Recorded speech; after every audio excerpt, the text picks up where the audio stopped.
Some of the creepiest scenes from 80s horror movies will haunt you long after the credits roll. These aren't just about jump scares, they're about a lingering sense of dread, a psychological chill that burrows deep into your memory. The 80s were a time when horror films really started to push boundaries, combining nostalgia with fear in a way that still unsettles us today. This was the decade of the VCR, a revolutionary device that brought these nightmares directly into our living rooms. Suddenly, horror wasn't just a communal experience in a dark theater. It was a personal one, something you could pause, rewind, and rewatch, letting the terror soak in frame by terrifying frame. This blend of familiarity and terror is what makes those moments so memorable. The safety of the suburban home, the comfort of your own couch, was suddenly violated by the horrors flickering on the screen. From haunted houses to creepy forests, the 80s horror landscape is rich with scenes that have become ingrained in pop culture. The decade explored every dark corner of the human psyche, from the cosmic to the domestic, creating a diverse tapestry of fear. The thing about these unsettling moments is that they often catch us off guard. They masterfully manipulate our sense of security. One minute you're feeling comfortable with the characters, laughing at a joke or relating to a quiet moment, and the next, something horrific happens that shatters the illusion of safety. It's this unpredictability that makes certain scenes so disturbing. They break the established rules of the film's world, and by extension, our own. You might be watching a film that seems fairly standard, and then suddenly there's a jump scare or a creepy image that sticks with you long after the film ends. It's the difference between a cheap thrill and a moment of genuine, artful terror. These moments can be so well crafted that they become a part of our collective fear, influencing how we think about horror even today. They are the benchmarks against which new nightmares are measured. Let's dive into some of these moments. While a 70s film, the influence of The Exorcist bled so deeply into the following decade that it's impossible to ignore. The possessed Regan is a classic example of innocence corrupted. Her head spinning 360 degrees is an image that's hard to forget, a grotesque violation of natural law that signaled a new era of what was possible on screen. Then there's the infamous "don't go in there" trope, largely popularized by films like Friday the 13th. The final scene, with Jason leaping from the lake, wasn't just a jump scare, it was a promise that the nightmare was never truly over.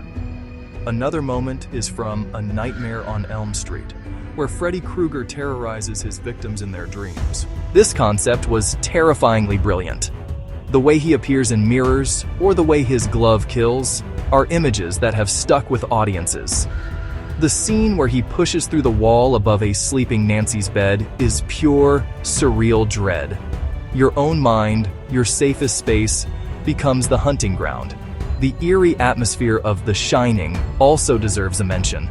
Stanley Kubrick created a masterpiece of psychological horror, where the true monster might be isolation itself. The Grady twins standing in the hotel hallway, or Jack Torrance's descent into madness, are moments that evoke a sense of dread. The shot of blood pouring from the elevator doors is an unforgettable, apocalyptic vision of the hotel's violent past. Poltergeist also comes to mind, especially the scene where Carol Ann communicates with her family through the TV.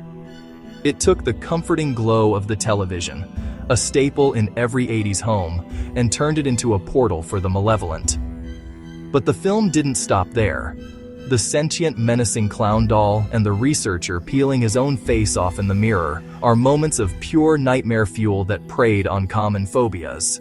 The 80s also perfected the art of paranoia, and no film did it better than John Carpenter's The Thing. Set in the desolate Antarctic, it weaponized isolation. The real horror wasn't just the grotesque, shape-shifting alien, but the terrifying realization that anyone, your friend, your colleague, could be the monster.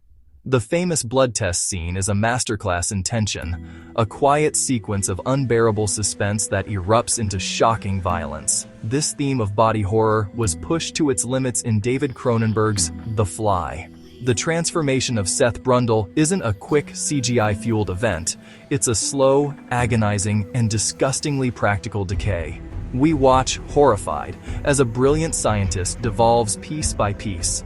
The medicine cabinet scene, where he stores his shed body parts, is a grim museum of his lost humanity, making his journey both tragic and deeply unsettling.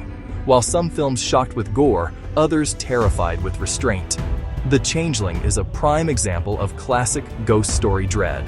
The film builds an atmosphere of profound sadness and menace. The moment when the empty wheelchair, belonging to a long-dead child, suddenly hurtles down the stairs is a heart-stopping jolt. It's not just a scare, it's a violent expression of a spirit's rage and pain. On the other end of the spectrum is the manic, almost joyful horror of Evil Dead 2. The film walks a fine line between terror and slapstick comedy. The scene where the entire cabin, from a mounted deer head to a floor lamp, begins laughing maniacally at our hero Ash, is brilliantly unhinged. It's the ultimate gaslighting, a moment where reality itself seems to be mocking his suffering, just before he embraces the madness and attaches a chainsaw to his arm. In Hellraiser, the introduction of Pinhead and the Cenobites is a masterclass in building tension and unease. These aren't mindless monsters. They are explorers in the further regions of experience. Demons to some, angels to others. The way they appear, the way they move, it's all so calculated to make you feel uncomfortable.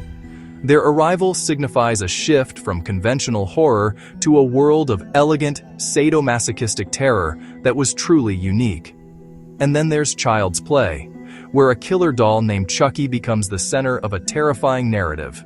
The film plays on the inherent creepiness of dolls, the uncanny valley of an object that looks almost human. The way Chucky moves on his own, the way he speaks, it's all so unnerving. The initial reveal, when he finally turns his head and speaks to Karen Barclay, is a perfect payoff, confirming the unbelievable truth in the most terrifying way possible. The 80s were also a golden age for werewolf movies, thanks to groundbreaking practical effects. In An American Werewolf in London, the transformation is both graphic and terrifyingly painful.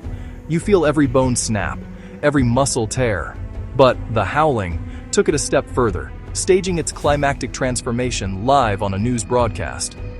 The horror of the creature is amplified by the public setting, turning a personal nightmare into a media spectacle.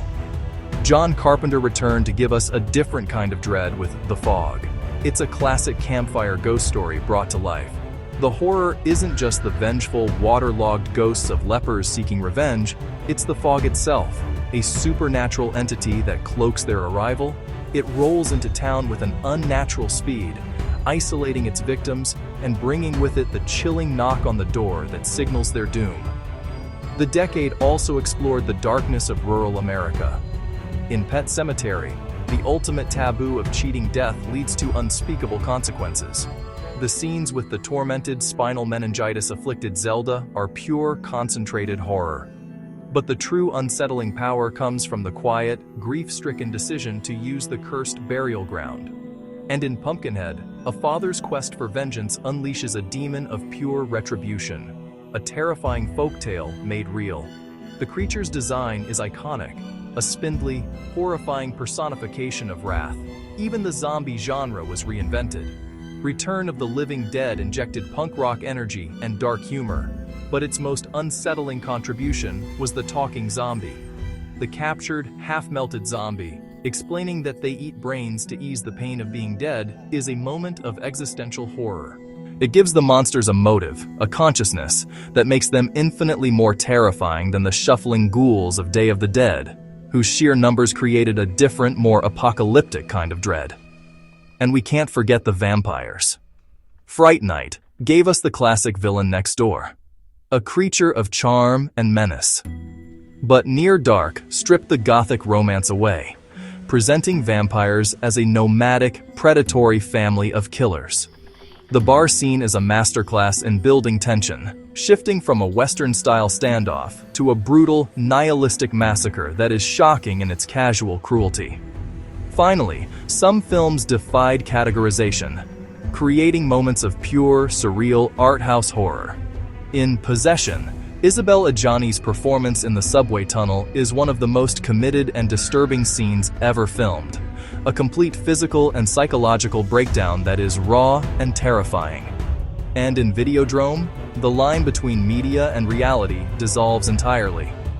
The image of the television breathing and beckoning, or the VCR slot opening in a character's stomach, are potent, unforgettable metaphors for our relationship with technology.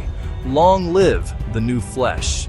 Recapping these unsettling moments, it's clear that 80s horror films had a unique ability to tap into our deepest fears. They were a perfect storm of creativity and technology. The reliance on practical effects gave the monsters a weight and texture that CGI often lacks. The iconic synth scores created soundscapes that were futuristic and dreadful. And thematically, these films reflected the anxieties of the era: fear of technological advancement, the breakdown of the nuclear family, the AIDS crisis, and the lingering paranoia of the Cold War.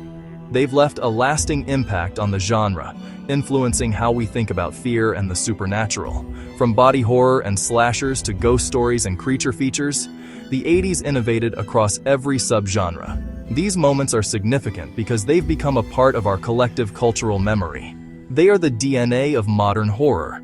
They're referenced, parodied, and homaged in popular culture, showing just how ingrained they are in our psyche. When a modern film wants to be scary, it often stands on the shoulders of these 80s giants.